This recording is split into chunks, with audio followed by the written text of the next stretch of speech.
राज्यसभा चुनाव नज़दीक हैं। ऐसे में जो भारतीय जनता पार्टी है उसने राजस्थान में जो प्रत्याशी हैं उनके नाम को ऐलान किए हैं। 2 उम्मीदवार हैं, उनके नाम के ऐलान किए हैं।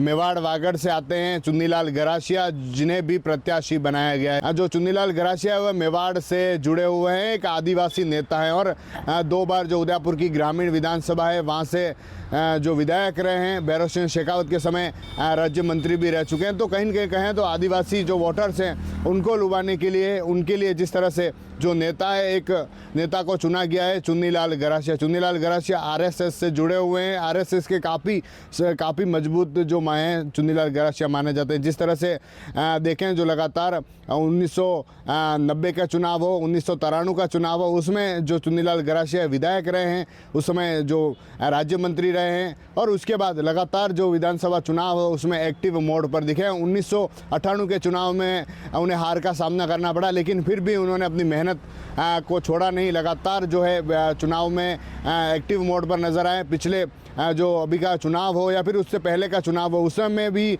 जो उदयपुर की ग्रामीण विधानसभा है उससे टिकट मांगते दिखे।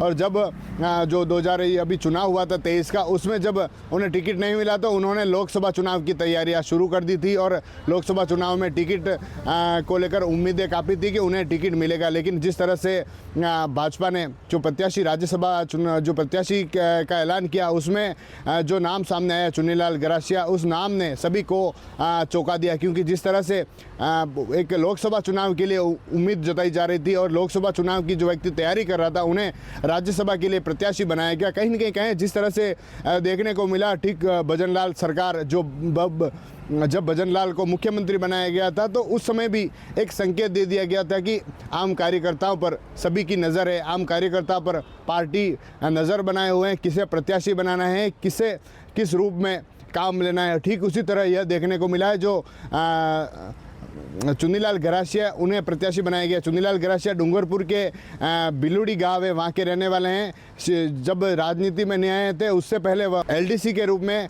सरकारी नौकरी पर काम करते थे। उसके बाद राजनीति में आए और राजनीति में आने के बाद एक आदिवासी के कद्दावर नेता के रूप में माने जाते थे। डूंगरपुर, बांसवाड़ा, प्रतापगढ़ हो और ये जो दूसरे ज़िले हैं आदिवासी वोटर्स हैं, उनको लिबाने के लिए, उनको जो साथ लेने के लिए, जिस तरह से लोकसभा चुनाव नज़दीक है तो कहीं न कहीं उनको साथ लेने के लिए चुन्नीलाल गरासिया को राज्यसभा के लिए प्रत्याशी बनाया है। TV9 के लिए राजेश डांगी।